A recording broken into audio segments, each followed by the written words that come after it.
डहाणूचे प्रांत अधिकारी सुद्धा ते आहेत. असे सन्माननीय आदरणीय सत्यमजी गांधी साहेब, माझे मित्र आणि समाजामध्ये तळागाळात काम करण्यासाठी खांद्याला खांदा लावून काम करणारे आपल्या डहाणू पंचायत समितीचे सभापती सन्माननीय गवळी साहेब, सर्वच या स्पर्धा उद्घाटनासाठी असलेले सर्वच मान्यवर, सर्व अधिकारी, सर्व शिक्षकवृंद आणि या स्पर्धांमध्ये जे सहभागी झालेले आहेत असे वेगवेगळ्या शाळेतून आलेले आपले सर्व विद्यार्थी मित्र हो, खरं म्हणजे मागच्या वेळेस या स्पर्धा ह्या तलासरीमध्येच झाल्या होत्या, परंतु ते क्रीडांगण ठक्कर बापाचं होतं, जसा आता उल्लेख इथे गवळी साहेबांनी केला. परंतु आजचं नियोजन हे त्याच्यापेक्षा थोडंसं मला वेगळं वाटलं. म्हणजे ते नियोजन, हे बघा जो फरक आहे तो तर सांगावाच लागेल ना, तर त्या नियोजनापेक्षा आजचं नियोजन हे अगदी परफेक्ट झालेलं आहे आणि त्याचं श्रेय इतरांना सर्वांना आहेच, पण त्याचं श्रेय मी गांधी साहेबांना देईन.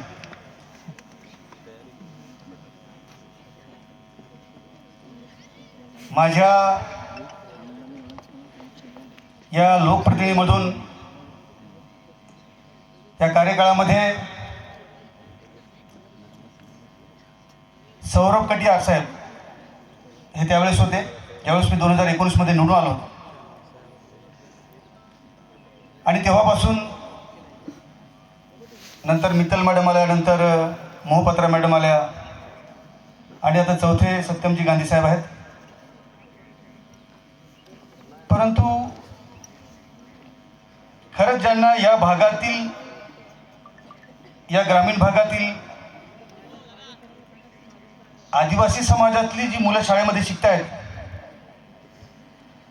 या मुलांना कसं पुढे घेऊन जाता येईल त्याची जाण आणि कणव असलेले गांधी साहेब आहेत. म्हणजे असं नाही आहे की मी ते आहेत म्हणून त्यांच्यासमोर काही बोलतो. मी रफ टफ बोलणारा माणूस आहे, तुम्ही मला सभागृहात पण पाहिलं असेल. जे आहे ते आहे. मागच्या वेळेस मी जेव्हा त्या ठक्कर बाबाच्या आयोजनामध्ये जेव्हा मी गेलो, मला जे बोलवलं होतं, तेव्हा विद्यार्थी असे पिकअपमध्ये भरून आणले गेले होते. अशी गर्दी असायची, अशी मुलं. परंतु आज त्याच्यामध्ये मला वेगळेपण असं दिसलं की गांधी साहेबांनी बसेसची म्हणजे बसेस उपलब्ध केलेल्या आहेत आणि विद्यार्थ्यांना पालघर इथून आणलं जात आहे त्या बसेसमध्ये. मला फोन कोणी केला होता की साहेब तुम्हाला 8:45 वाजता आम्ही इथे उपस्थित राहायला सांगितलेलं आहे, परंतु पालघरवरून अजून आमच्या बसेस विद्यार्थ्यांच्या आलेल्या नाही आहेत. त्यातलं बसेस, मग इथे आल्यानंतर मी विचारले की बसेस, तर म्हणे ते खास नियोजन हे गांधी साहेबांनी केलं होतं की बसेसमध्ये मुलं आली पाहिजेत. ही जाण त्यांना आहे. आणि आमची कधी कधी चर्चा होते, ते म्हणतात की आमची सर्वांची जबाबदारी आहे, म्हणजे गांधी साहेब असतील, गवळी साहेब आहेत, प्रकल्प अधिकारी आहेत, इतर, आणि मी, आमची सर्वांची जबाबदारी आहे की आश्रमशाळेमध्ये जी मुलं आमची शिकत आहेत, ग्रामीण भागातली मुलं जी शिकत आहेत, त्यांना प्रत्येक क्षेत्रामध्ये कसे पुढे आणता येईल ह्याचं नियोजन हे आम्ही सर्वांनी मिळून केलं पाहिजे आणि ती आमची जबाबदारी. त्या जबाबदारीप्रमाणे आजचं हे काम होताना मला दिसत आहे. जागले सर पुढे, जागले सरांची चर्चा केली असताना की आपल्याला हे एक मैदान, आता मी गांधी साहेबांशी पण बोललो की हे क्रीडांगण अशा प्रकारचे आपल्याला तयार करता आलं पाहिजे की भविष्यामध्ये या क्रीडांगणामध्ये चांगले खेळाडू आपल्याला पुढे पाठवता येतील. त्याची तयारी आम्ही पुढच्या दिवसापासून सुरू करणार आहोत. एक सुंदरसं असं क्रीडांगण इथं होईल, ते सुद्धा आम्ही प्रयत्न करणार आहोत.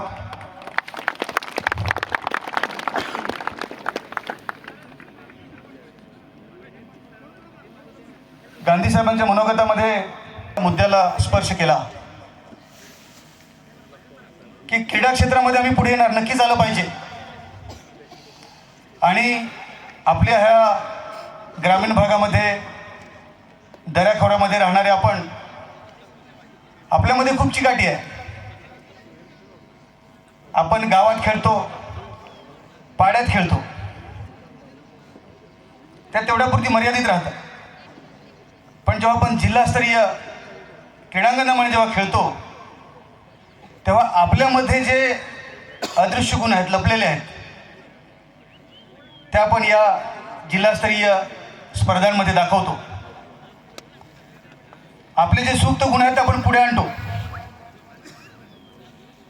आणि आता चर्चा होत असताना मला असं सुद्धा लक्षात आलं की आपण विभागीय स्तरीय आणि मग राज्यस्तरीय म्हणजे राज्यस्तरीय स्पर्धांमध्ये सुद्धा आपण सहभागी होणार आहोत.